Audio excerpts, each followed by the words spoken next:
Bismillahirrahmanirrahim. Assalamualaikum warahmatullahi wabarakatuh. Alhamdulillah.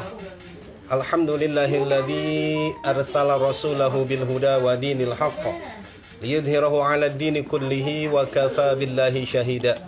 Asyhadu an la ilaha illallah wahdahu la syarika lahu la na'budu illa iyyah wa asyhadu anna Muhammadan 'abduhu wa rasuluhu la nabiyya ba'dah. Allahumma salli wa sallim wa barik ala sayyidina Muhammadin wa ala alihi wa ashabihi wa man tabi'ahum bi ihsanin ila yaumiddin. A'udzu billahi minasy syaithanir rajim. Subhanaka la ilma lana illa ma 'allamtana innaka antal alimul hakim. Rabbi syrah li sadri wa yassir li amri wahlul 'uqdatam min lisani yafqahu qawli. Puji dan syukur marilah kita panjatkan kepada Allah Rabbun Ghafur, karena sampai saat ini kita masih diberikan kesehatan, kesempatan panjang umur, sehingga pada hari ini, hari Rabu, kita masih dapat melaksanakan rutinitas ngaji. Semoga langkah ibu-ibu, pengorbanan ibu-ibu untuk sampai di tempat ini Allah Subhanahu wa taala jadikan sebagai catatan amal kebajikan. Amin ya Allah ya rabbal alamin. Nah, baik ibu-ibu yang insyaallah dimuliakan Allah Subhanahu wa taala, sebelum kita masuk kepada kajian kita, terlebih dahulu kita berdoa kepada Allah Subhanahu wa taala. Mari ibu-ibu kita mulai dengan istighfar, syahadat, kemudian salawat. Astaghfirullahaladzim, astaghfirullahaladzim, astaghfirullahaladzim. الذي لا إله إلا هو الحي القيوم وأتوب إليه من جميع المعاصي والذنوب لا حول ولا قوة إلا بالله العلي العظيم أشهد أن لا إله إلا الله وأشهد أن محمدا رسول الله اللهم صل على سيدنا محمد وعلى آل سيدنا محمد. Yang pertama, marilah kita mohon kepada Allah Subhanahu wa taala bil khusus untuk orang tua kita masing-masing, baik yang masih hidup ataupun juga yang sudah meninggal dunia. Yang masih hidup, semoga orang tua kita Allah Subhanahu wa taala panjangkan usianya, disehatkan jiwa dan raganya, diberikan kemudahan kelancaran di dalam hidupnya, baik urusan dunia terlebih lagi urusan akhirat. Dan apabila orang tua kita sudah meninggal dunia, berada di alam barzah sekarang, mari kita ingatkan di dalam hati kita, bayangkan wajahnya, sebutkan namanya. Mohonkan kepada Allah Subhanahu wa taala semoga almarhum almarhumah orang tua kita, sahabat kita, kerabat kita, kakak, adik atau tetangga kita yang telah terlebih dahulu meninggalkan kita, semoga Allah Subhanahu wa taala ampuni dari segala dosa-dosanya, diterima kemudian dilipat gandakan dari segala amal kebajikannya, dan semoga Allah Subhanahu wa taala menempatkannya di tempat yang semulia-mulianya. Allahumma ighfir lahum warhamhum wa'afihim wa'fu anhum. Al-Fatihah. A'udzu billahi minasy syaithanir rajim. Bismillahirrahmanirrahim. Alhamdulillahi rabbil alamin arrahmanir rahim maliki yaumiddin. Iyyaka na'budu wa iyyaka nasta'in. Ihdinas siratal mustaqim. Siratal ladzina an'amta 'alaihim ghairil maghdubi 'alaihim waladdallin. Rabbighfir lana amin. Dan juga yang selanjutnya adalah hari ini ada yang bawain kue tuh. Ya, itu Mama Cindy Enif ya, yang keberapa Mas Cindy? Waduh, subhanallah, 24 tahun tuh. Tuh Om aja selaku pabriknya, selaku pembuatnya tidak tahu deh. Kebanyakan oh ya.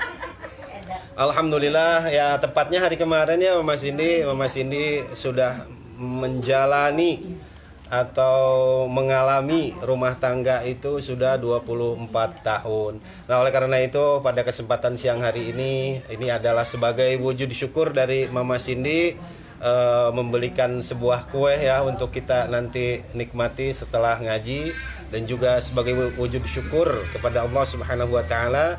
Dan juga marilah kita doakan semoga rumah tangga yang sedang dijalani oleh Mama Cindy Allah Subhanahu wa taala jadikan rumah tangganya sakinah, mawaddah, warahmah. Semoga rumah tangganya Allah Subhanahu wa taala jadikan sebagai ladang subur untuk bercocok tanam amal kebajikan. Pun juga sama ya, untuk kita semuanya pun juga doa yang sama. Dan juga semoga anak-anaknya Allah Subhanahu wa taala jadikan anak-anak yang soleh dan juga solihah. Semoga juga Pak Supriyadi ya, semoga Allah Subhanahu wa taala berikan kesehatan, berikan kemudahan, kelancaran di dalam mencari nafkahnya. Juga semoga yang sedang mencari ilmu, sepertinya anaknya masih pada sekolah semua Mas Indi ya. Semoga Allah Subhanahu wa taala berikan ilmu yang banyak dan bermanfaat, ilmu yang kelak menjadikan anak-anaknya anak-anak yang bermanfaat bagi sesama, berbakti kepada orang tua, lebih jauh kepada agama, nusa dan juga bangsanya. Mari diaminkan ibu-ibu. Bismillahirrahmanirrahim. Allahumma alif bainahuma. Mama Cindy dan Bapak Supriyadi, kama allabta Adama wa Hawa alaihi wassalam, wa kama allabta Nabi Allah Ibrahim wa Siti Sarah wa Siti Hajar, wa kama allafta Sayyidina Ali karramallahu wajhah wa Siti Fatimah, wa kama allafta Nabi Allah Muhammad sallallahu alaihi wasallam wa Khadijah wa Aisyah. Barakallahu lakuma wa baraka alaikuma wa jama'a bainakuma fi khair. Barakallahu lakuma wa baraka alaikuma wa jama'a bainakuma fi khair. Barakallahu lakuma wa baraka alaikuma wa jama'a bainakuma fi khair. Nas'aluka al-ijabah al-Fatihah. A'udzu billahi minasyaitonir rajim. Bismillahirrahmanirrahim. Alhamdulillahi rabbil alamin arrahmanir rahim maliki yaumiddin. Iyyaka na'budu wa iyyaka nasta'in. Ihdinas siratal mustaqim. Siratal ladzina an'amta 'alaihim ghairil maghdubi 'alaihim waladdallin. Rabbighfir lana amin. Yang ketiga, bil khusus untuk kita semua yang dapat hadir pada kesempatan siang hari ini, dan juga untuk teman-teman yang menyaksikan di media sosial ya, hari ini mic-nya lupa di musola, nggak pakai mic. Mudah-mudahan kita semua Allah Subhanahu wa taala selalu berikan keimanan, keislaman yang sempurna. Semoga kita selalu diberikan kesehatan jiwa dan raga. Semoga kita selalu diberikan kemudahan, kelancaran di dalam setiap urusan kita ya. Yang sedang bingung, yang sedang susah, semoga Allah Subhanahu wa taala memberikan jalan keluar yang terbaik kepada kita semua. Sok ikuti ibu-ibu, ikuti ibu-ibu. Ya, tung ikuti ibu-ibu. Ikuti sih ya ibu-ibu maksudnya. Bismillahirrahmanirrahim. Ya Hayyu ya Qayyum, bi rahmatika astaghith. Ya Hayyu ya Qayyum, bi rahmatika astaghith. Ya Hayyu ya Qayyum, bi rahmatika astaghith. Allahumma la sahla illa ma ja'altahu sahla wa anta taj'alul hazna idza syi'ta sahla. Allahumma lakal hamdu wa ilaikal mushtaka wa antal musta'an wa la hawla wa la quwwata illa billahil aliyyil azim. Allahumma inna na'udzu bika minal hammi wal hazan wa na'udzu bika minal jubni wal bukhal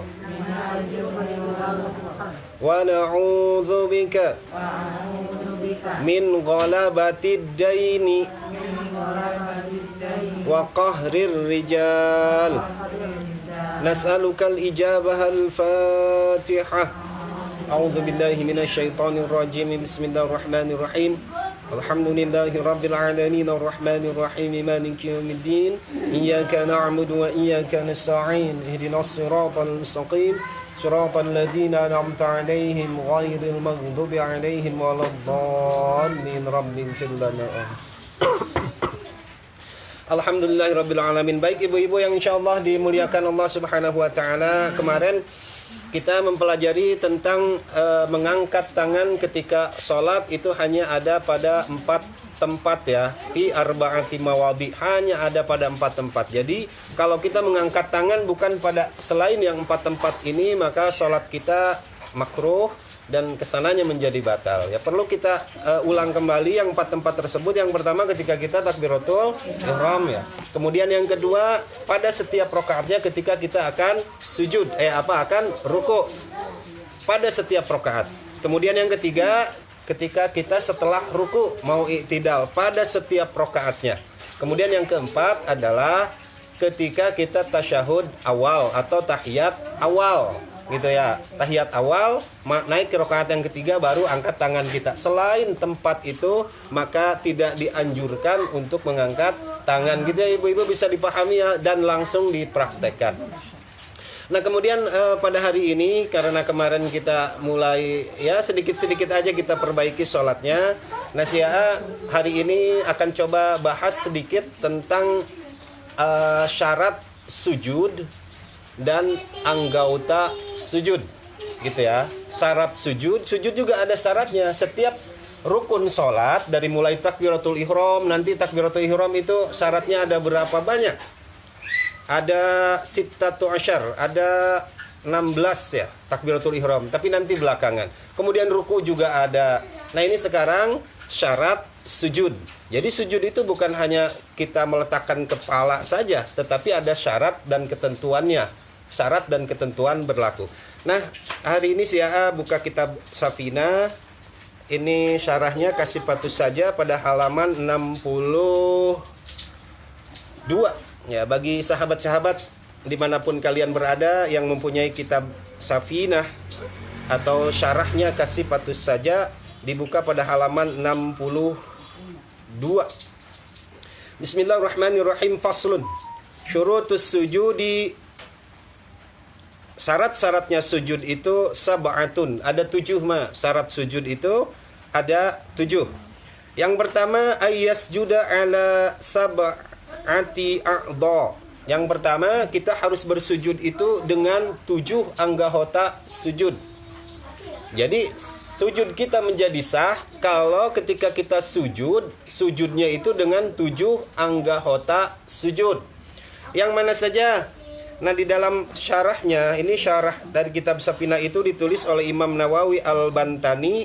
Beliau menjelaskan pada syarahnya, ruwiya an Ibni Abbas annahu qala Rasulullah sallallahu alaihi wasallam umirtu an asjuda ala sab'atin. Bahwa kami, kata para sahabat, disuruh sujud itu sama Rasul, diperintahkan sujud sama Rasul itu dengan 7 anggota sujud. 1 minal jabhati. 1 adalah kening. Ini nih, jabhah, kening. Tetapi pas Rasul menyebutkan kening, wa asyara biyadihi ila anfun, ke sini. 1 adalah kening. Jadi Rasul nyebut kening ini bukan ke sini, tapi kemana? Ke hidung. Artinya para ulama mengartikan bahwa hidung adalah termasuk bagian dari kening. Maka wajib ketika ibu-ibu sujud itu bukan hanya keningnya saja yang kena ke tempat sujud, tapi harus dengan hidung. Kenapa? Karena ketika Rasul menyebutkan jabhah, harusnya kan Rasul menunjuknya ke sini, tapi Rasul menunjukkan ke hidung. Artinya kata para ulama bahwa hidung adalah termasuk bagian dari kening. Karena kalau misa berarti anggota sujud itu jadi 8. Nah sekali lagi ibu-ibu biar jadi perhatian ya buat kita, ketika kita sujud itu hidungnya harus nempel ke tempat sujud. Jangan sampai ujung ininya doang. Ujung jidat kita. Apalagi kalau kita gosok-gosok jadi hitam banget gitu. Ini harus jabhah kita, jidat kita beserta hidung. Kemudian yang kedua, anggota sujud yang kedua, wal yadaini. Ini telapak tangan. Warrok, ya, ntar dulu itu nanti belakangan ya. Warrok bataini, kemudian kedua lutut, itu udah pasti ya. Wa atrafal qadamaini, kemudian yang selanjutnya 2 jari kaki. Ya, jadi ketika sujud itu sering kita lihat ya ibu-ibu. Mohon maaf, ini kan sama laki sama perempuan. Ini mohon maaf, si AA sering lihat kalau sujud itu kayak gini nih sujudnya. Gini ya tuh, kakinya tuh Enggak itu. nah, harusnya tekuk. Biasanya kan berdiri. Ya, harus tekuk gini ya. Iya. Iya. Gini. Ya kalau nggak bisa masuknya ke darurat gitu ya, ibu-ibu.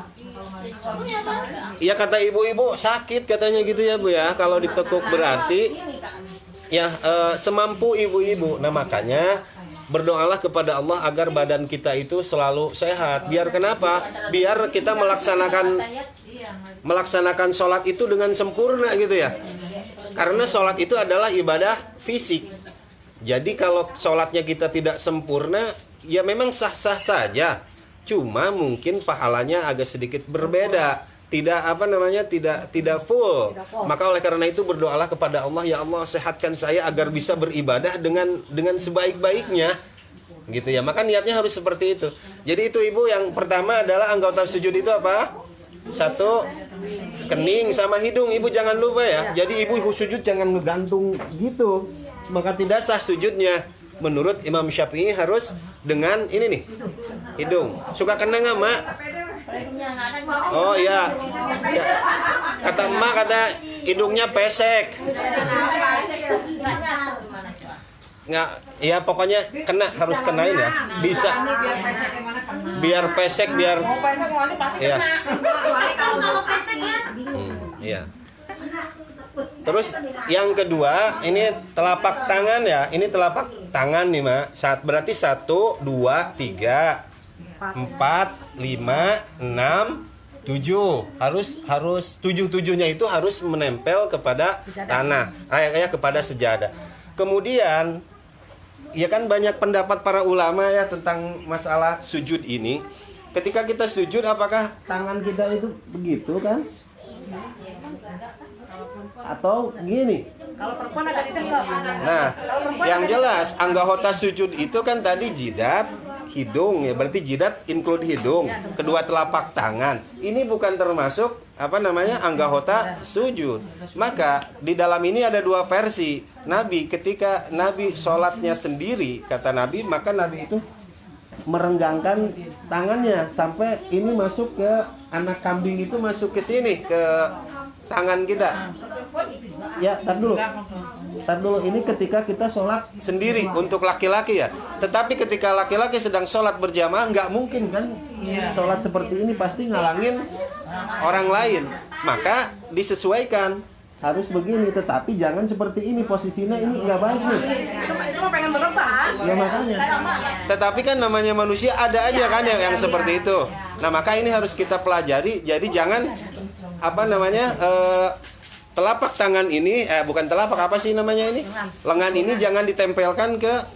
Jadi kan posisinya kan jadi begini kan posisinya. Jadi apa ya, ini kayak bentuk apa ya, gini lah. Kalau si A juga lagi berjamaah kan begini posisinya. Tapi kalau lagi jadi imam ya gini. Tergantung posisi kita masing-masing. Bisa dipahami ya ibu-ibu. Yang penting tadi ini bukan termasuk anggota sujud. Jadi ketika kita sujud, ininya jangan ke bawah Bu Yoyon ya, jangan posisi kayak tadi, jangan gitu tuh. Ya ada yang mengatakan itu seperti posisinya kayak guguk gitu ya. Posisinya kayak gitu.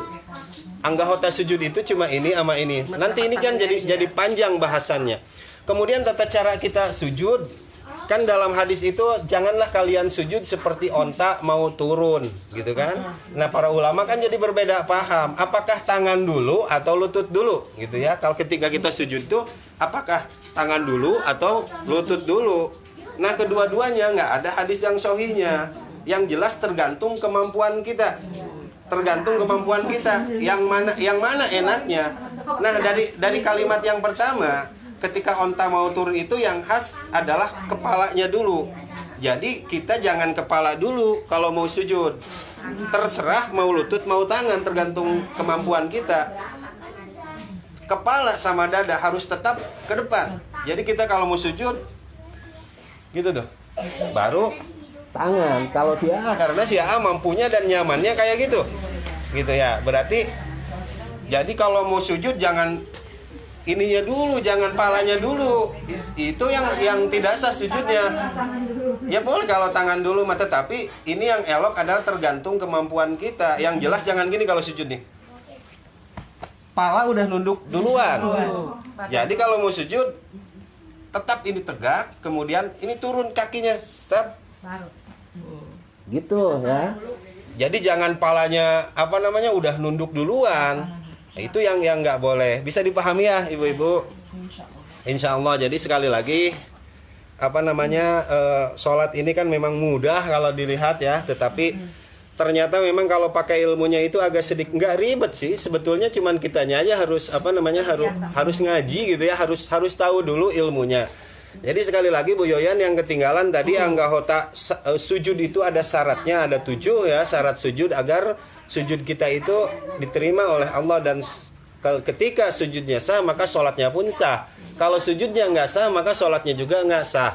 Nah syarat sujud itu ada 7 Bu Yoyon ya. Yang pertama ayyasjuda ala sab'ati a'dha. Yang pertama harus bersujud dengan 7 anggahota sujud. Ya, apa yang 7 itu? Nabi menunjuk dahi itu ke hidung. Berarti ketika Bu Yoyon sujud, jidat sama hidung harus ke tempat nempel, ke tempat sujud. Kemudian ini telapak tangan gitu ya. Terus lutut dan juga ini nih. Ini Bu Yoyon nih. Jadi jangan gitu, harus gini nih Bu Yoyon. Ya harus gini nih. Kalau nggak gini berarti nggak sah sholatnya. Harus nekuk. Ya katanya nggak mampu, ya udah gini teh, gini atuh. Semampunya lah, semampunya. Itu yang syarat yang pertama ya harus dengan 7 anggahota ya. Kemudian syarat sujud yang kedua adalah wa antakuna jabhatuhu maksyufatan. Oh ya, silakan masuk Ibu, silakan masuk Ibu. Oh iya Ibu, masuk. Iya. Di sini. Lewat mana? Mau lewat sini apa lewat sana? Ayo, waalaikumsalam warahmatullahi. Alhamdulillah saat Ya, sini Bu Yoni di sejadah. Ya. Ih, nggak boleh sih Kemal. Nggak termasuk. Iya sih. Nggak apa-apa. Nggak apa-apa tuh di sini nih. Sini ya. Ayo. Banyak temennya Bu. Cuma tetangga semua. Ya. Biarin aku yang sono dah. Ye. Kasihan ibu ini. Nah, ya Bu situ Bu ya. Masuk ke dalam. Sini Bu. Sini Bu. Ya.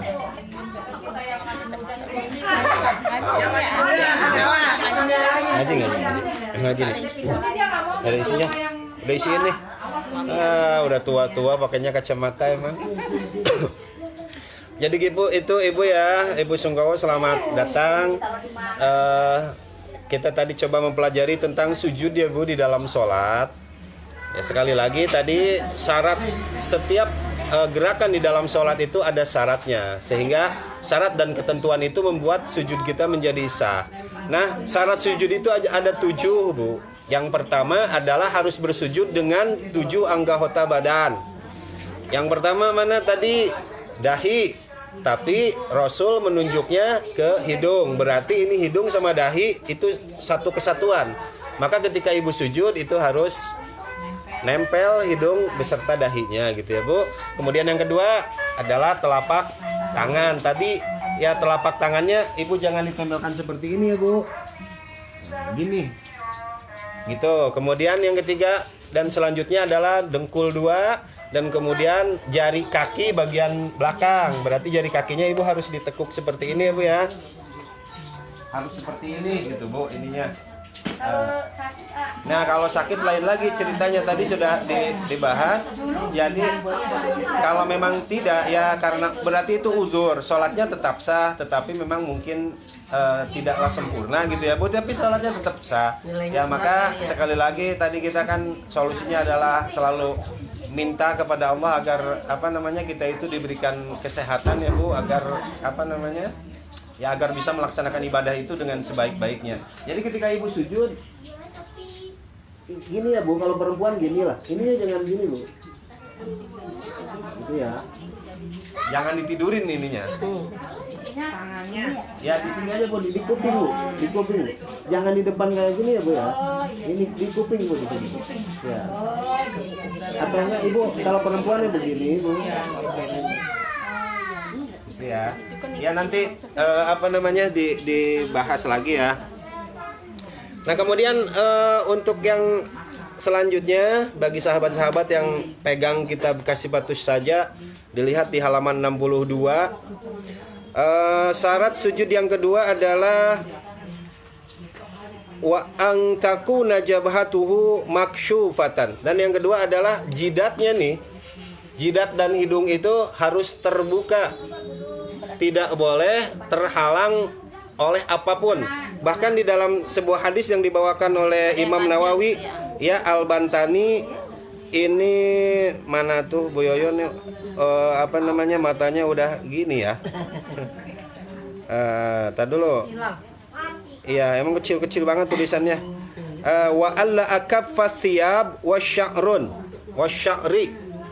Baju dan juga rambut nggak boleh menghalangi terhadap 7 anggota sujud tersebut menurut Imam Syafi'i. Ya, tetapi ini dengar dulu ya, ini untuk jidat dan hidung. Ini wajib, semua imam mewajibkan tidak boleh terhalangi oleh apapun. Kalau masker, kalau tujuannya untuk menghalangi diri atau memproteksi diri dari COVID, itu mubah. Boleh, sholatnya sah. Tetapi kalau hanya untuk tujuan laga-lagaan ya nggak sah. Misalkan gua malu nih, muka gua jelek, orang-orang pada cantik, tutup aja lah. Itu kan laga-lagaan ya. Maka seorang yang bercadar pun ketika sholat wajib membuka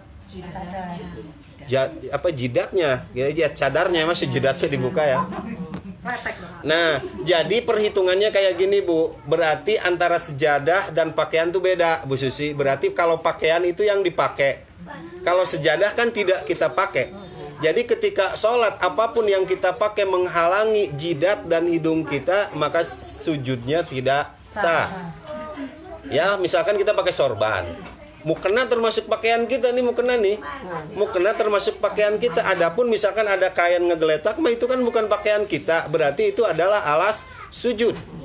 Nah kalau pakaian kita misalnya mukena agak kesini gitu talinya atau ke bawah, ibu sekali misalkan kena, ini sujud ini kena itu gitu, kena kain, maka ibu berniat pada sujud berikutnya, ya Allah saya nggak bakalan seperti itu, gitu ibu. Jadi jangan, kita harus tahu tuh, ketika kita sujud, mukena itu harus benar-benar ya kenceng lah gitu Bu. Maka rambut pun juga sama, satu helai rambut membuat sujud kita tidak sah kalau kita tahu. Tapi kalau nggak tahu ya mau gimana?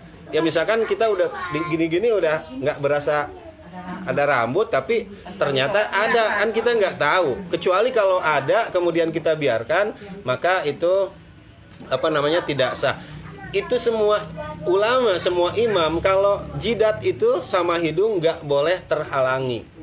Menurut Imam Syafi'i, yang juga nggak boleh terhalangi itu telapak tangan sama kedua ini nih, kaki. Sedangkan lutut kan masuk aurat. Itu menurut Imam Syafi'i Bu Yoyon. Jadi ketika sujud, ini nih, dua telapak tangan ini tidak boleh terhalangi oleh mukena. Menurut Imam Syafi'i. Tetapi kalau menurut imam yang lain boleh, tetapi mungkin kurang sempurna aja gitu sholatnya. Maka ibu ketika sholat desi ama bukan perempuan, gimana yang ngerasainnya? Ketika sujud, ibu kena teh ada ikatannya nggak sih Bu? Nggak ada. Cuma karena dari sini kan suka ke itu, suka ke itu tuh. Iya, ya bisa aja. Pokoknya ini menyentuh sejadah gitu. Jangan dialasi oleh mukena. Itu suka kayak gitu biasa kalau perempuan tuh. Ya itu dia sujud. Kalau sujud mukena nggak sah. Ya. Kita kalau berangkat pertama sujud, aja, kalau yang kedua kita benerin gitu. Pokoknya Boleh nggak itu dalam pembenaran? Maksudnya kita sujud tapi mukena kan kita pasti kan jatuh. Terus kita Nah kan kemarin juga sudah dibahas ada apa namanya, ada taghayyurus sholat ya, ada berubahnya ketika sholat. Kalau kita memang tahu ketika mau sujud mukena itu akan menghalangi, kita tarik ketika dalam berubah sholat gitu ya. Atau enggak ketika sujud pun juga kalau memang menghalangi silahkan di apa namanya, tapi satu gerakan ya, jangan lebih dari 3 kali gitu. Atau tadi alternatifnya adalah ketika kita memang susah darurat untuk menghilangkan atau mengalihkan mukena tersebut, kita berniat ya Allah di sujud yang kedua enggak seperti itu. Iya, suka di ini. Ya. Pokoknya intinya yang kita pakai ketika sujud ini ya, untuk di jidat ini semuanya sepakat itu nggak boleh apapun ada yang menghalangi, kecuali kalau tangan dan ini kaki memang beberapa imam membolehkan. Tapi yang lebih baik harus menyentuh sejadah tanpa terhalang oleh pakaian yang sedang kita pakai. Memang sih kalau laki-laki nggak ribet ya, kalau perempuan. Kemungkinan emang bisa nyentuh, tapi kalau perempuan kan pasti kehalangan mukena pas lagi gitu kakinya. Iya, itu sepertinya bisa saja sih Bu Susi ya, karena kan mukena itu bisa Kan panjang karena kita bukan yang ngapung kayak lelaki yang taruh. bisa, kalau nggak kita gituin aja. Naikin gitu. Bukan naikin maksudnya. Jadi kan sambil sholat sambil beberes ya. Iya. Pasti rakaat pertama itu kayaknya enggak ada kalau itu mah, kalau kaki mah enggak kena. Kadang-kadang itu kan sejarah karpet dulu ya. Iya kotor ya. Oh, nah itu nggak boleh. Nah, itu pakai nggak. sapu tangan atau pakai tisu. Kalau sapu tangan kan bukan yang kita pakai. Sapu tangan kan bukan yang kita pakai saat kita sholat. Kita copotin deh ke tempat. Nah, iya, bikin aja sejadah di tempat itu. Niatkan itu sejadah. Kecuali kalau pakaian yang sedang kita pakai menghalangi tempat menghalangi sujud, itu yang tidak sah. Ya memang ada beberapa hadis Nabi yang mengatakan Nabi pun juga pernah memakaikan sebagian surbannya untuk menghalangi kepalanya. Itu karena uzur, karena saat Nabi sholat itu dalam keadaan panas. Kan dulu mah belum ada keramik kalau zaman Nabi ya, panas di tanah lapang, baru Nabi mengamparkan sebagian dari surbannya untuk sujud kalau keadaan panas, darurat. Sekali lagi kalau darurat boleh ya Bu. Ad-daruratu tubihul mahdurat. Kalau darurat itu boleh. Tetapi sepertinya darurat sama kita normal itu jarang lah darurat mah. Apa yang darurat sih sekarang di musola aja udah pada enak ya. Terutama mungkin sejadah kali ya. Kadang kalau kita sholat khususnya di musola, di pom bensin ya, sejadah itu suka bau memang. Itu masalahnya. Makanya bawa aja sejadah yang kecil tuh yang ukuran segitu tuh ya. Buat itu doang, buat ya. Apa? Ya boleh, asal kerudungnya nggak kita pakai. Apapun boleh dipakai alas, asal nggak kita pakai gitu loh. Mau sapu tangan, mau apa?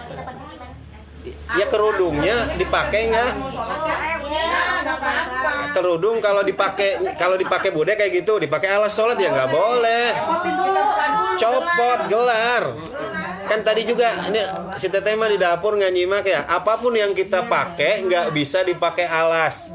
Kecuali kita copot dari tubuh kita gelar. Itu namanya alas. Paham ya ibu-ibu ya? Nah gitu. Jadi bukan kerudung bude lagi pakai kemudian pakai alas. Kecuali kalau bude, ya. Kecuali kalau sholatnya mungkin di tanah lapang ya, panas, nggak ada apa-apa, boleh itu mah darurat. Gitu ya ibu-ibu, sekali lagi untuk jidat dan hidung itu wajib terbuka, tidak boleh terharang sesuatu. Tetapi kalau tangan, kalau bisa terbuka itu bagus sama kaki. Tapi kalaupun juga tidak, itu tidak apa-apa, dibolehkan. Tapi ingat, jidat sama hidung mah harus terbuka. Maaf nanya. Iya, sip. Berarti kalau setiap sholat kok harus ada peletakan kayak sejadah gitu, nggak kosong gitu. Iya kan Bu Haji pakai sejadah kan? Enggak, maksudnya kalau umpamanya tiba-tiba gitu. Oh, tiba-tiba. Kemana gitu kan? Enggak apa-apa Bu Haji. Tidak.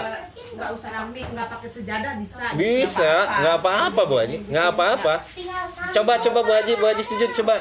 Yang kayak tadi, tangan sujud. Saya kan pakai itu ya, pakai mukena nih. Saya suka begini. Dan kadang saya gini. Gitu terus, gitu ngeri. Sambirin dulu sama dia. Ya, enggak boleh Bu Haji ya. Gini dulu kayak gini. Seperti ini. Selalu seperti ini nih kalau mau sujud selalu seperti diginiin gitu. Iya, biar nggak ngalangin gitu. Iya, bagus. Itu bagus Bu Haji. Iya, bagus biar nggak ngalangin anggota sujud kita terutama. Apalagi ya kalau sujud pertama. Bisa sih. Insya Allah bisa karena para ulama membuat peraturan itu berdasarkan hadis-hadis ya. Jadi mungkin kita nanti nih sholat asar ketika kita sujud pokoknya jangan sampai apapun yang kita pakai menghalangi ini terutama nih jidat dan hidung. Tapi kalau tangan dan kaki kalau tidak memungkinkan tidak apa-apa. Tapi kalau bisa ini telapak tangan dan kaki jangan ada yang menghalangi gitu ya. Gitu ibu-ibu yang kedua ya. Yang ketiga dari syarat sujud itu adalah watahamulu bi ra'sihi. Agak sedikit ditekankan di bagian ini jidat dan ini nih hidung.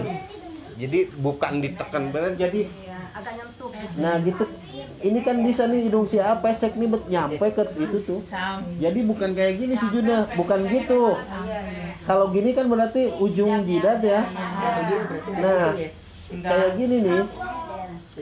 Gitu. Agak sedikit watahamalu agak sedikit ditekankan bagian ininya. Jadi jangan ngangkang kayak gini. Udah gitu doang ditahan sama tangan. Berarti yang harus diberatkan itu ke bagian sini, ke bagian wajah. Ya, ke bagian wajah dan hidung. Terus juga mulut mah nggak harus ya kalau nggak harus mulut mah. Kalau nggak bisa doa. Atau ntar kalau mulut iya doanya gimana kalau nempel? Iya. Malah menurut penelitian dokter ibu-ibu bahwa di dalam otak itu ada satu sel gitu ya. Iya nih Ai suaminya dokter nih. Ada satu tempat yang nggak bisa dijamah oleh pemompa darah tubuh kita gitu. Jadi kan darah ini kan mengalir gitu ya, ada yang kebagian apa. Karena di otak ini ada satu tempat yang tidak bisa terjangkau oleh darah kita kecuali saat sholat, sujud. Jadi kalau sujud kita tumaninah, maka otak itu akan aliran darah itu akan nyampe ke sana, kemudian otak itu berfungsi dengan baik. Kalau sujudnya kita tumaninah, karena pompa darah dalam tubuh kita itu nggak mampu menyentuh bagian itu. Itu menurut penelitian medis. Gitu ibu ya, itu alah kok jadi lama Bat, ini jam berapa? Jam 2. Yang selanjutnya adalah wa'adamul hawa li ghairihi. Jadi kita nggak boleh membungkukkan kepala selain untuk tujuan sujud. Maka ibu kalau lagi sholat ini kepala udah aja ke depan, jangan nunduk itu, apalagi sampai ngeliat ke atas. Iya misalnya itu batal sholatnya. Ini imam lama bener Syiah bacanya Al-Ghasyiyah, ya Allah. Cuma merem batal itu. Nah kalau merem di dalam sholat adalah hukumnya makruh. Ya. Kalau marah pakai perasaan masuk sholat. Ya, gini Bu. Melihat ada terawangan pikiran. Ibu untuk urusan merem kata para ulama itu sholat sambil merem hukumnya makruh kecuali pada beberapa keadaan. Yang mana? Ketika misalkan Syiah sholat ke masjid, sholat Jumat nih di depan Syiah anak muda pakai kaosnya yang enggak aja tulisannya. Iya. Atau enggak emang gua pikirin gitu kan? Atau enggak gambarnya yang enggak enak dipandang, boleh itu disyariatkan, dianjurkan kita merem. Tapi kalau nggak ada apa-apa masih di kita merem, maka hukumnya makruh. Iya. Nah, bagaimana kata Uni kan biar khusyuk pikirannya, biar khusyuk itu bukan dengan merem. Justru kalau dengan merem itu kita nggak bisa memperhatikan keadaan sekitar. Mending zaman sekarang mah zaman aman. Kalau zaman Rasul kan ada ular, kalajengking gitu kan, belum lagi perang. Maka bagaimana mungkin kita bisa melihat keadaan sekitar kalau merem? Nah, maka tekniknya Uni biar supaya khusyuk, kan ini udah dibahas ya dalam bab khusyuk, adalah sholat itu tadi kan perpaduan 3 unsur ya, perbuatan, gerakan, perkataan, dan hati. Maka saya akan sering anjurkan Uni buka surah Al-Fatihah, kemudian kita rekam dengan mata kita. Bismillahirrahmanirrahim, tulisannya kayak gitu, Bismillah. Alhamdulillah, tulisannya alif lam ha al. Rekam ke mata kita tuh rekam. Nih, bisa ngerti nggak ibu-ibu nih? Ya, direkam. Bayangin Ya. gitu ya. Ini Dibayangin. apa kita baca surat pendek, ada lupa di tengah jalan itu kalau apa sambungan. Ya nggak apa-apa, balik lagi Uni ganti surah yang lain. Nah, boleh. Itu mah sunnah. Ya sekali lagi ibu-ibu, agar kita belajar khusyuk ya. Emang susah khusyuk mah. Jadi ketika kita baca Fatihah itu mata seperti sedang membaca Al-Qur'an karena udah kita rekam tadi. Kemudian mulut kita mencoba memberikan hak-hak terhadap hurufnya. Gitu ya, misalkan alhamdulillahi rabbil alamin, berikan haknya. Kemudian hati mencoba mengartikannya. Susah banget belajarnya. Misalkan kayak ini, Bismillahirrahmanirrahim. Ini sinkron nih antara bibir, hati. Sinkronnya susah, ya susah. Harus pembelajaran yang sangat panjang Bu Susi ya. Ya setiap hari kita latihan 5 kali, masa nggak bisa? Kan sholat itu memang, sholat semua juga dilihat sama, tapi kualitasnya yang mungkin berbeda. Jadi sekali lagi, agar Bu Yoyon ketika membaca Fatihah itu pikirannya nggak kemana-mana, mata Bu Yoyon seperti sedang melihat, misalkan kayak gini nih, bibir ngucap Alhamdulillah, ininya ke bawah ya, ke sutrah. Sutrah pernah dengar nggak Ibu? Jadi kalau sholat itu jangan melebihi sutrahnya. Sutrah itu adalah ujung sejadah. Jadi Ibu mata ke situ. Alhamdulillahi rabbil alamin. Itu seperti sedang melihat Alhamdulillahi rabbil alamin Ar-Rahmanir Rahim. Susah, bukan main susahnya, tetapi harus belajar. Kenapa? Sutra itu kayak setengah nunduk gitu Pak. Iya betul. Iya kayak gitu, kayak setengah nunduk, Bu. Iya gitu, ngelihat ke sutrahnya ke sana. Jadi gitu, sulit. Ya insya Allah sulit, tetapi kalau kita latihanlah setiap hari Bu Yoyon. Ya jangan yang panjang-panjang dulu atuh. Misalkan Bu Yoyon mampunya nih hari ini merekam Al-Fatihah itu sampai Ar-Rahmanir Rahim, ya udah Bismillahirrahmanirrahim. Tuh kelihatan tulisannya. Maka untuk cara ngetesnya bagaimana? Bu Yoyon ambil pensil sama buku, tulis. Ya Bu Susi ya, Bismillahirrahmanirrahim. Kalau udah bisa nulis sampai Ar-Rahmanir Rahim berarti udah kebayang di mana? Di hati Bu Yoyon. Karena orang bisa menulis itu udah pasti bisa membaca. Tapi kalau orang membaca belum tentu bisa menulis. Kalau untuk Arab mah bisa ya Emak nanti pulang ke rumah, Emak ambil pensil sama buku, kemudian Emak tulis Bismillahirrahmanirrahim. Berarti kalau udah bisa nulis, Emak itu udah kebayang ketika sholat.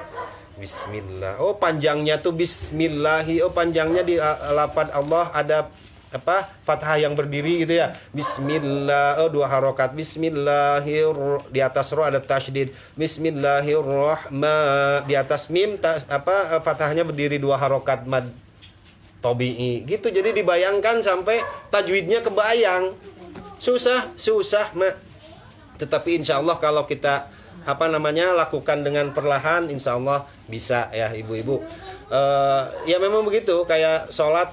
Kita jadi imam sholat ya kayak gampang, udahlah tinggal ngimamin begitu. Tetapi sesungguhnya imam adalah tanggung jawabnya itu berat banget, berat gitu untuk tanggung jawab fikihnya, bukan hanya sekedar memimpin sholat, tetapi nanti ditanyai bagaimana caranya. Nah itu ibu yang nomor berapa tuh saya lupa. Yang selanjutnya aja, wa alla yasjuda ala syai'in yataharraka biharakatihi. Yang selanjutnya syarat sujud itu adalah kita tidak boleh bersujud kepada sesuatu yang bergerak-gerak mengikuti gerakan kita. Seperti apa ya? Seperti misalnya karpetnya sampai sejengkal gini gitu. Empuknya, tebalnya. Otomatis kan kalau kita sujud berarti kita nggak langsung. Berarti kita misalnya nih bulu karpet Bu Yoyon segini. Terus kita sujud kan jadi pindah ke sini. Jadi nggak bakalan ke sini. Atau misalkan kata Mama Cindy, misalnya di kasur busa yang nggak boleh kalau tempat yang kita dipakai untuk sujud itu bergerak seperti kita bergerak. Ya boleh karpet yang empuk, tetapi kan yang standar aja lah, yang apalah yang segini gitu. Jangan kita sujud misalkan di balon gitu ya. Balon itu kan balon air itu bergerak-gerak, goyang-goyang. Iya, maksudnya kan suka ada-ada aja. Yang penting tempat sholat kita jangan tempat yang bergerak mengikuti gerakan kita. Kayak busa misalkan, busa terlalu tebal segini, ketebalan. Yang biasa aja lah, empuk boleh. Bener gitu. Kadang-kadang kan ada yang karpet dari India gitu ya, yang segini. Sejarah juga kan ada yang tebal kalau busa. Oh iya, gitu ya ibu-ibu. Itu yang selanjutnya. Kemudian wa irtifa'u asafilihi ala a'aliyahu. Yang selanjutnya harus meninggikan pantat daripada kepala. Itu artinya sujud itu kan ibadah kepala, Bu. Selama ini kan kepala di atas mulu. Kalau saum kan puasa Ramadan adalah ibadah apa? Ibadah perut. Karena ketika sujud kan perut nggak bisa sujud. Kalau sujud kan namanya tiduran. Berarti dia perut mah ibadah nanti ketika puasa. Nah kalau kepala ibadahnya ketika sholat. Maka benamkan paling bawah, pantat di atas. Jadi sujud itu jangan kayak gini. Nih Mak, jangan kayak gini sujud, Mak. Ini nggak sah, Mak. Ini kayaknya lemes banget sujud begini. Ada yang begini, ada? Nggak tahu. Ada, Ciama sering lihat. Karena di musola mah kan orang berbagai macam. Ya, syarat yang selanjutnya adalah kepala lebih di bawah daripada pantat. Berarti iya gitu tuh. Iya, jadi jangan males banget ketemu Haji Uno begini. Bener ngedeprek bahasanya ya. Nggak ada nggak ada semangatnya gitu sholat. Itu syarat yang keenam ya. Kemudian yang ketujuh adalah wattumaninatu fihi.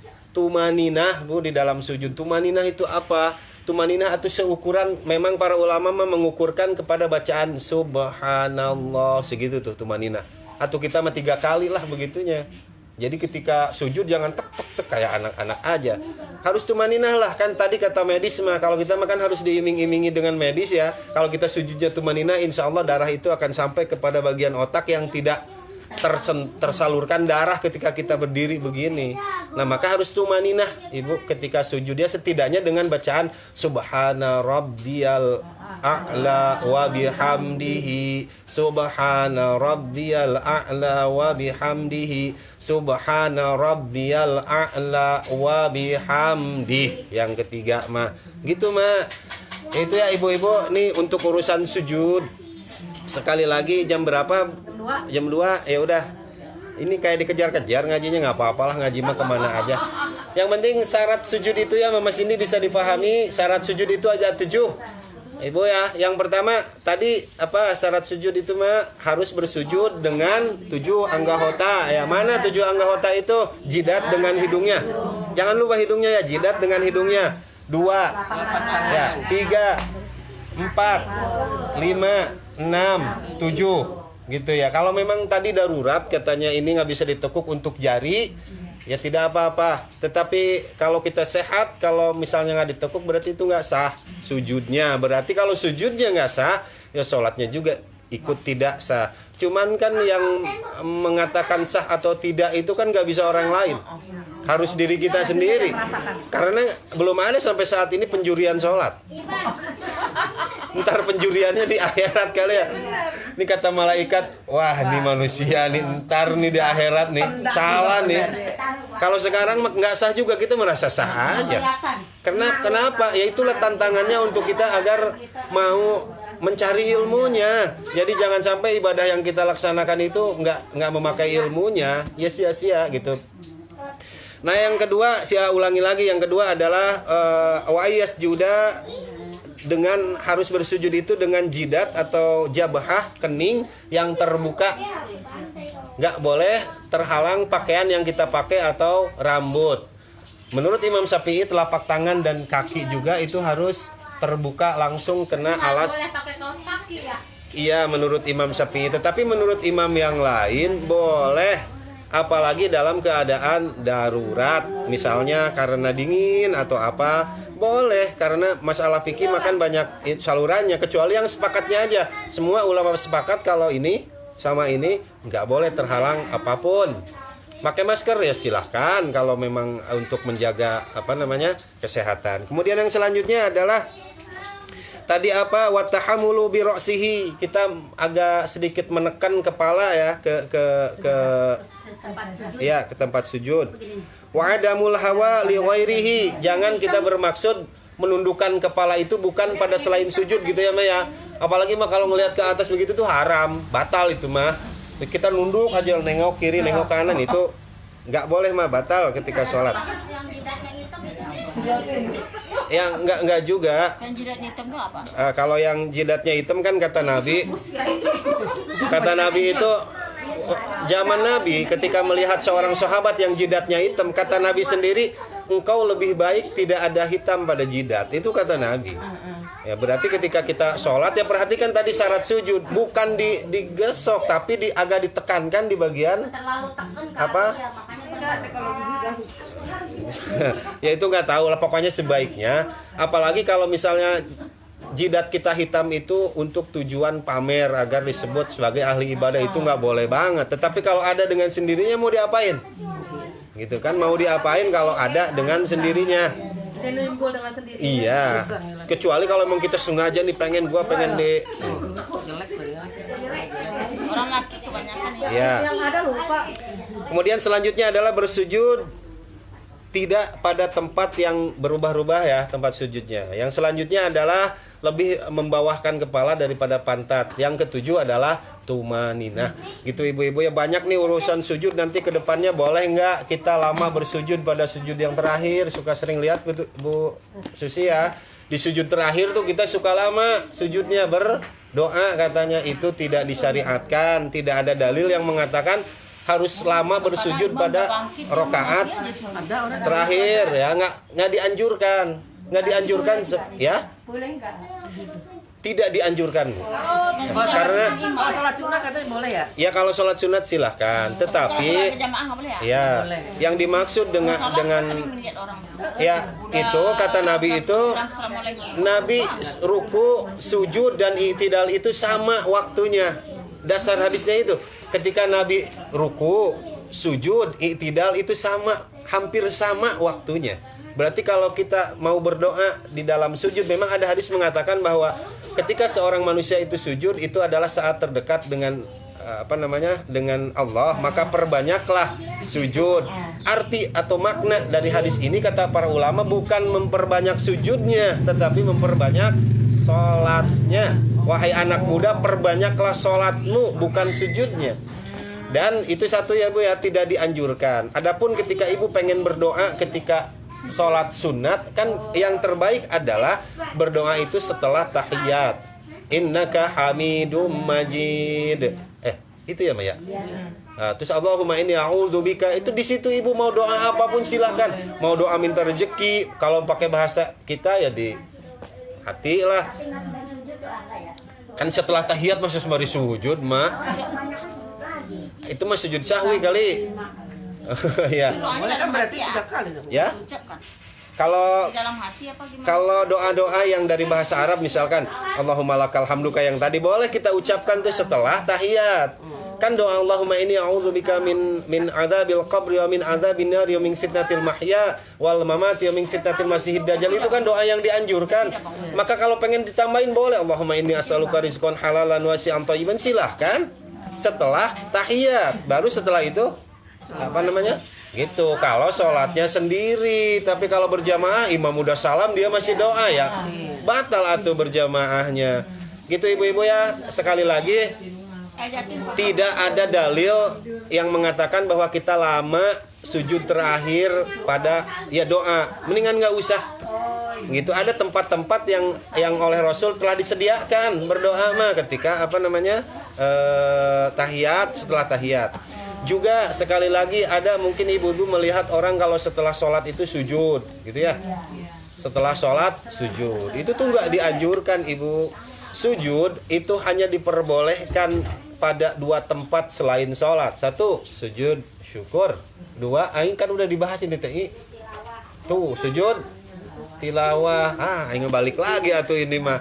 Sujud hanya boleh apa? Sujud itu hanya boleh 1 sujud ketika hanya 4 tuh sujud Bu Susi yang boleh. Sujud 1 ketika sholat, kedua sujud sahwi. Ibu-ibu juga harus dipelajarin lagi nih sujud sahwi, lupa lagi kayaknya udah lama.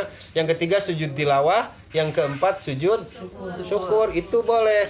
Tapi kalau sujud selain itu, apalagi niatnya kita kan katanya sujud mau bertakarrub kepada Allah, haram hukumnya. Walaupun tujuan kita untuk mendekatkan diri kepada Allah, tidak harus dengan sujud. Maka kalau kita lihat orang misalkan habis sholat terus dia sujud, mau ngapain? Di lapangan bola pada sujud. Ya mungkin itu sujud syukur kali Pak. Yang dimaksud dengan sujud syukur, 3 ulama, 3 mazhab mengatakan harus dalam keadaan suci, berpakaian bersih dan menghadap kiblat. Sujud syukur. Tapi ada 1 mazhab yang mengatakan tidak bersuci boleh sujud syukur.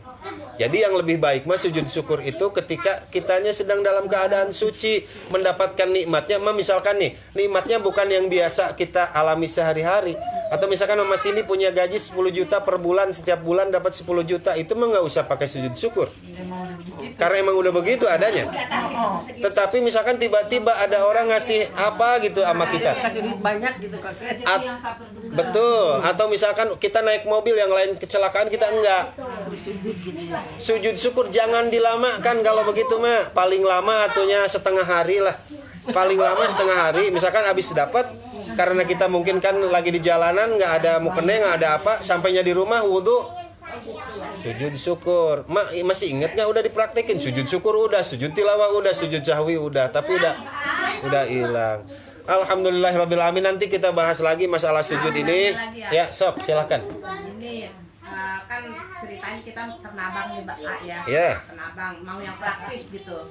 Terus mau sholat. Jadi pakai sarung tangan. Yeah. Pakai sarung tangan aja sama kos kaki. Nggak pakai mukena, begini aja boleh.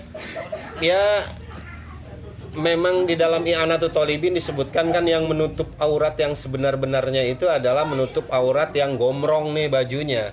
Kalau menutup aurat dengan sesuatu yang ketat gitu ya, itu disebutkan seperti telanjang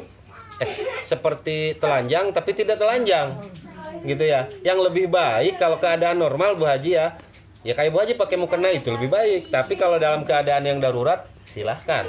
Dia kayak pergi-pergi gitu. Ya mau yang praktis aja. Tapi makanannya ya iya, boleh. Gitu. Kalau saya sarankan lebih baik pakai mukena yang portable, yang Bu Haji kasih ke Teteh itu kan portable. Paling jadi segede gini kalau dilipat-lipat. Boleh, cuman lebih baik Bu Haji bawa mukena. Parasut itu loh, parasut. Iya, orang bawa skincare krim malam aja gede, segede gini. Ini bawa mukena yang portable, kecil lah, boleh tinggal masukin tas. Itu lebih baik. Boleh, tapi yang lebih baik bawa. Iya, boleh. Cari yang lebih baik Bu Haji, karena itu kan kayak anak-anak muda. Kalau yang sekarang mah wajar. Anak muda nih yang baru hijrah Bu Haji ya. Terus kata ustadznya boleh sholat pakai pakaian biasa boleh. Karena biar tidak memberatkan dia.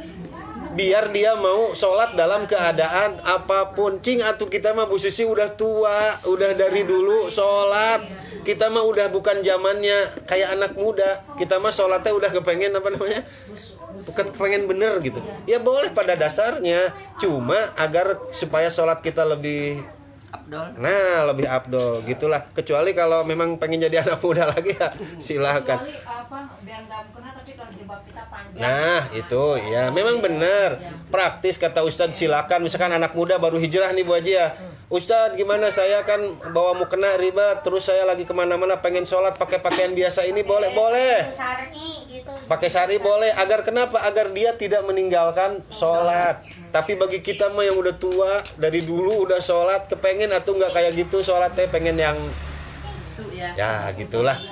Gitu ya ibu-ibu, sepertinya udah lapar si Ate ngaji Quran mah taruhnya mah ya. Ngaji dulu jam berapa? Oh belum matang? Ya udah sok atuh ngaji dulu. Biarin ini mah kita bisa pindah dah sambil kita berjalan aja. Ntar lupa diingetin lagi. Dah ibu-ibu mah. Tiap ngaji diingatin Ya? Tiap ngaji diingatin. Iya, siap. Biar jadi jawab apa? Benar. Sok buka Al-Qur'annya. Soalnya yang ngajinya boro-boro entar kita. Kan udah hilang lagi. Pikiran Al-Maidah ya? Al-Maidah? Hah?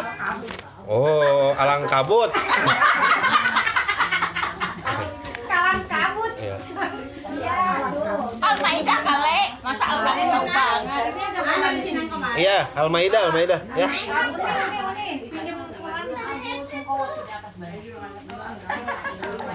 Al-Maidah. Ya udah nggak apa-apa, nggak bawa, simak aja dulu, biarin nih. Biarin aja. Simak aja dulu. Ya ada yang nganggur. Nggak apa-apa, ntar simak aja dulu.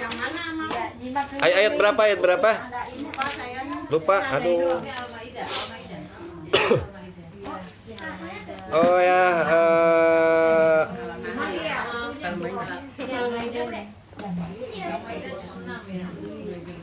oh ya kemarin tentang wudhu kan ya kemarin ya. Berarti sekarang ayat 7 wadhkur ni'matallah.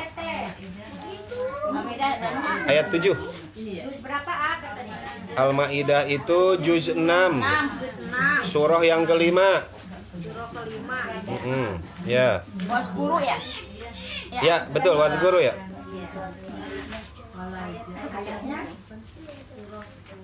Ya. Gampang tuh nyari. Al-Maidah. Ini apa nih? Anissa ini mah.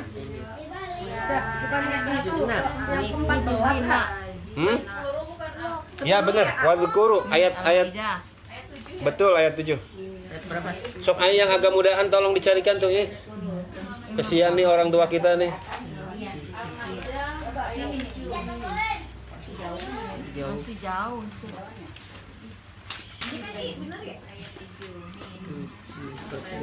Nih Mama Ayah komentar Bude ketawanya seru banget gitu ya.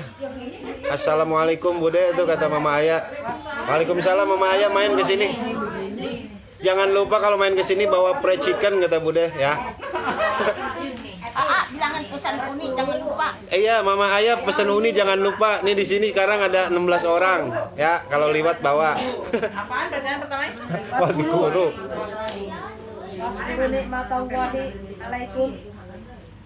Tuh Bude ketawanya khas banget katanya, sampai kedengeran ke Taman Melati Syar. Emang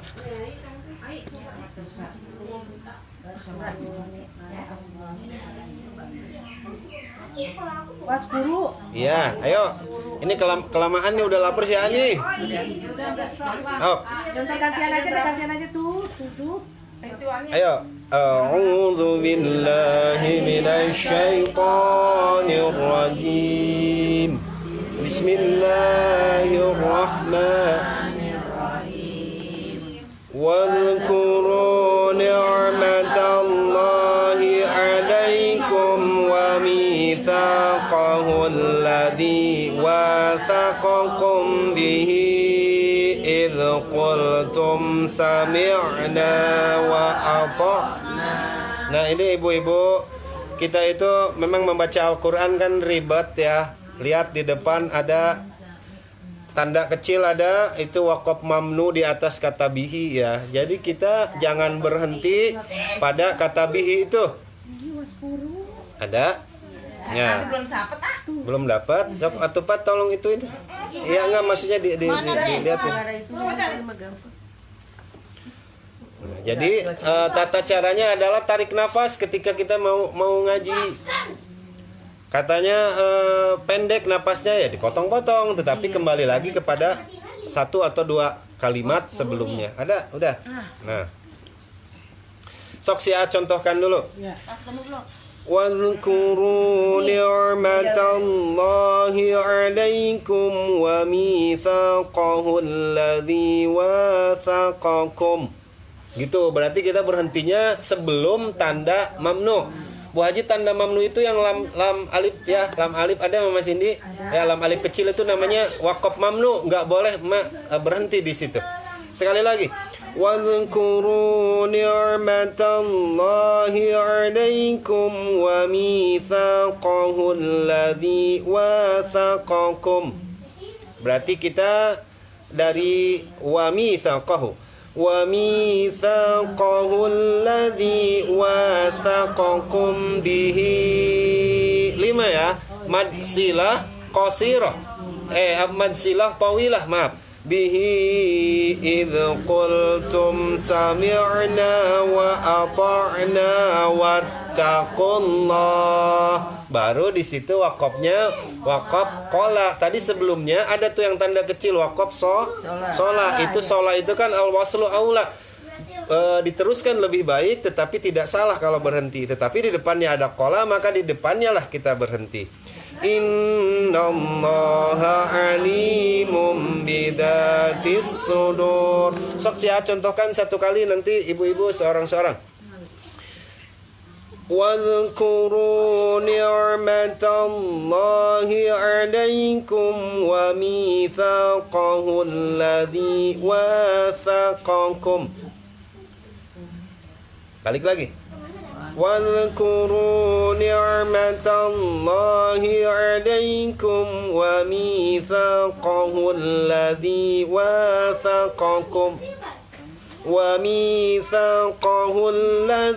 واثقكم به إذ قلتم سمعنا وأطعنا واتقوا الله Innallaha alimum bidzatis sudur. Sok barengan dulu.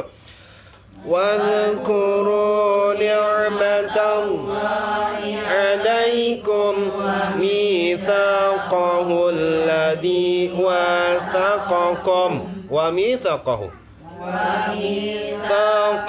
alladhi wathaqakum bihi idh qultum sami'na wa ata'na wattaqullah innallaha alimun bidatis sudur. Ayo barengan. Ya ayyuhalladzina amanu kunu qawwamina lillahi syuhada'a bil qist. Tadinya kan bil qisti ya, jadi kita bacanya bil qist, tetapi mulut kita akhiri dengan to, bil qist. Nah, itu wakafnya adalah wakaf sholah ya, al-waslu aula. Diteruskan lebih baik, tidak salah kalau kita berhenti. Maka kalau kita berhenti di wakaf, tidak usah kita mengulang 2 atau 1 kalimat sebelumnya. Maka lanjutkan saja. Wa la yajrimannakum syana'anu qaumin ala alla ta'dilu. Al-Quran mah hebat. Ketika kita sesudah membaca mad yang 5 harokat, biasanya di depannya itu suka ada wakaf. Itu adalah keringanan untuk kita, agar ketika kita membaca panjang kan langsung ada jeda berhenti. Ala di situ adalah mad jaiz munfasil ya, 5 harokat. Sok ibu-ibu balik lagi dari wala yajrimannakum ayo. Wala yajrimannakum syana'anu qaumin ala alla ta'dilu huwa aqrabu littaqwa wattaqullah. Itu ibu-ibu di i'dilu ada wakaf qola, boleh kita lanjut? Boleh, tetapi lebih baik berhenti. Cuman kalimatnya pendek sekali gitu ya, diterusin tidak apa-apa. Kalau berhenti juga tidak apa-apa, kalau sampai mana pasnya. Sok balik lagi. I'dilu huwa aqrabu littaqwa wattaqullah. Kalau di atas littaqwa wakaf apa Bu Yoyon? Di atas takwa. Di atas takwa wakaf sholat. Ya, wakaf sholat. Udah jangan ragu-ragu. Terus barengan. Innallaha khabirum bima ta'malun. Terus. Wa'adallahu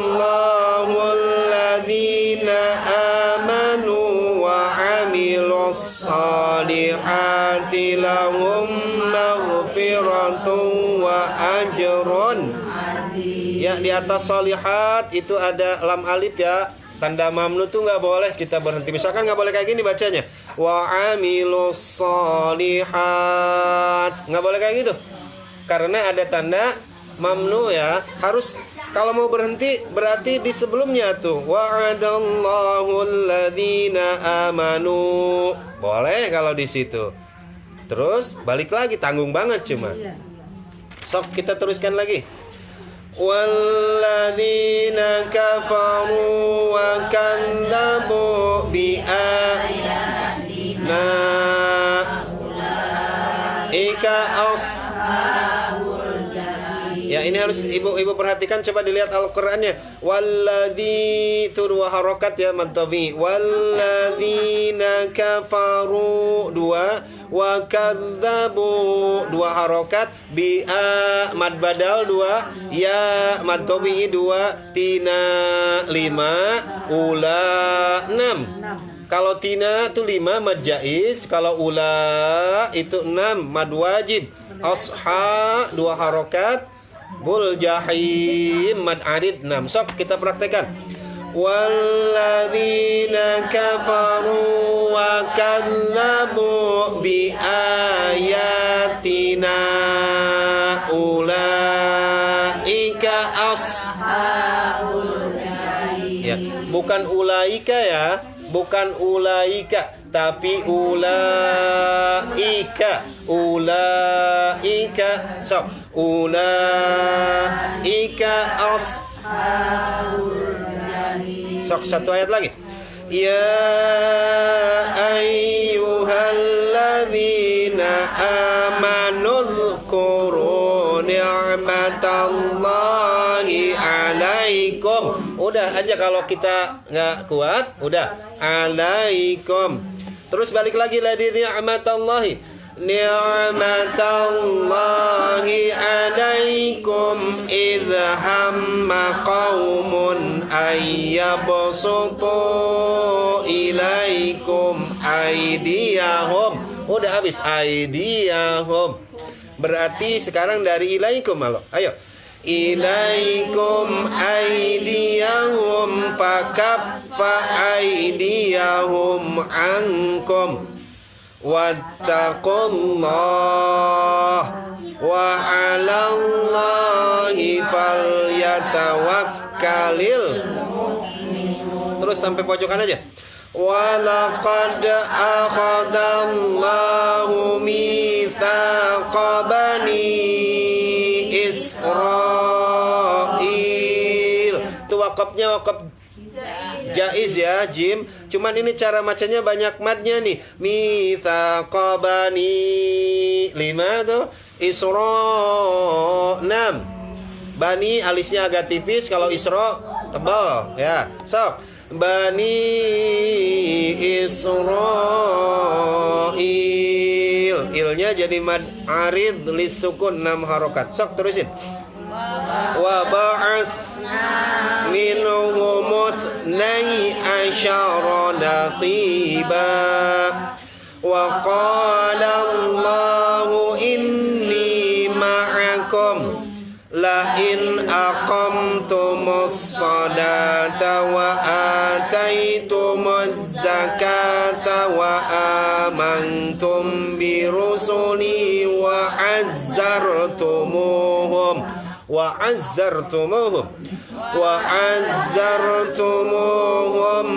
aqradtumullaha qardan hasanan la ukaffiranna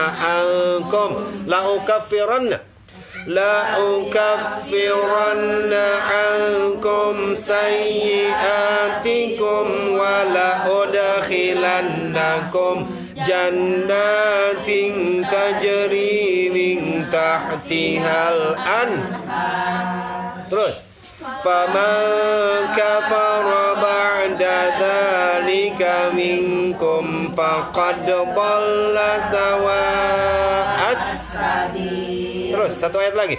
Fabima naqdihim mitsaqahum la'annahum wa ja'alna qulubahum qasiyah. Terus yuharrifunal kalima amma wadhi'ihi wa nasu hadzam mimma dzukkiru bih wa la tazalu tattali'u ala kha'inatin minhum illa qalilan minhum fa'fu anhum wasfah innallaha yuhibbul muhsinin.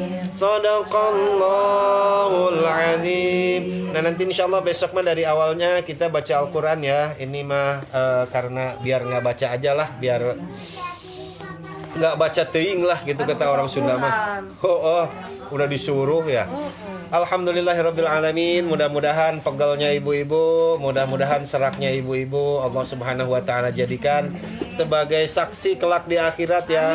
Ketika kita ada kesalahan di dalam ibadah, ketika kita ada tidak sesuai dengan apa yang digariskan oleh Nabi, tetapi setidaknya kita sedang belajar. Kalau ibu misalnya mau ke Bogor, tujuan utamanya ini baru sampai Lebakwangi, tapi akan mau ke Bogor baru sampai mana? Lebakwangi. Tetapi kata Allah, benar engkau mau ke Bogor baru sampai Lebakwangi. Ya kita baru belajar sujud, baru belajar itu. Sholatnya banyak, belum kita pelajari semua. Orang baru nyampe Lebakwangi, insya Allah suatu saat menyampe ke Bogor.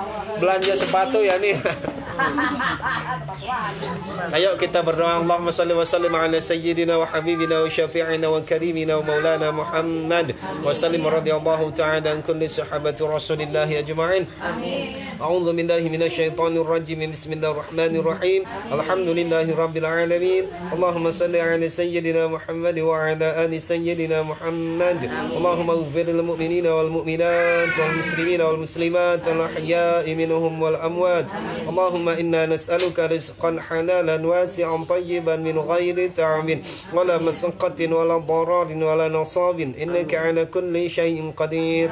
Rabbana inna maghlubun fantasir wajbur qulubina al-munkassir wajma' shamlina al-mundathir innaka antar rahmanul muqtadir ikfina ya kafi wa huwal abdul muftaqir wa kafa billahi waliyyan wa kafa billahi nasira inna syirka la dhulmun عظيم وما الله يريد ظلما للعباد فقطع دابر القوم الذين ظلموا والحمد لله رب العالمين. اللهم حسن مقاصدنا وسهل أمورنا من أمور الدنيا والآخرة. اللهم انصرنا من آفات الدنيا ومن آفات الآخرة يا خير الناصرين ويا خير الوارثين بقدر الله وبقوة حسن مقاصدنا إنك على كل شيء قدير. ربنا آتنا من لدنك رحمة وهيئ لنا من أمرنا رشدا. ربنا آتنا في الدنيا حسنة وفي الآخرة حسنة وقنا عذاب النار. وصلى الله على سيدنا محمد وعلى آل سيدنا محمد وسلام على المرسلين والحمد لله رب العالمين. نسألك الإجابة. الفاتحة. أعوذ بالله من الشيطان الرجيم. بسم الله الرحمن الرحيم. الحمد لله رب العالمين الرحمن الرحيم مالك يوم الدين إياك نعبد وإياك نستعين اهدنا الصراط المستقيم صراط الذين أنعمت عليهم غير المغضوب عليهم ولا الضالين رب اغفر لنا آمين والعفو منكم هدانا الله وإياكم أجمعين والسلام عليكم ورحمة الله وبركاته. Waalaikumsalam warahmatullahi wabarakatuh. Kalau berdoa dengan merem nggak apa-apa kan? Ya kalau berdoa mah nggak apa-apa khusyuk. Berdoa itu yang disunahkan, yang dianjurkan adalah telapak tangannya ya jema'u disatukan. Kalau aminnya gimana? Amin. Ya kalau lagi berdoa sendiri ya gini ya. Aminnya boleh ini enggak? Amin. Amin. Kan harus panjang ya. Ya, ini ibu-ibu di dalam sholat pun juga Boleh amin. salah nih ya, anak-anak nih. Waladhdallin. Amin. Itu salah. Enggak pakai tasydid. Yang benar adalah amin, bukan amin, bukan. Jadi salah artinya nantinya. Ntar aja jadi ngaji lagi kalau begitu. Ntar we lagi. Nih hari ini alhamdulillah nih ada endorse dari Bu Susi ini nasi ulam katanya, Bos. Amin, gitu yang benar. Amin, bukan amin. Bukan amin. Amin bukan gitu. Ya. Ya, enggak gitu juga sih, kalau lagi yang baik adalah digabungin gitu. Ya. Ya, digabungin. Tapi Nabi juga pernah berdoa sampai kelihatan ketiaknya ketika beliau dalam perang. Berarti intinya kalau lagi berdoa bersama-sama ya gini ya, gitu ya. Gitu, Mak. Ya, gitu. Nabi ketika berdoa sempat berdoanya sampai ketiaknya kelihatan. Tapi kalau lagi sendiri lah kayak gini lah, kayak menandakan kita tuh butuh banget.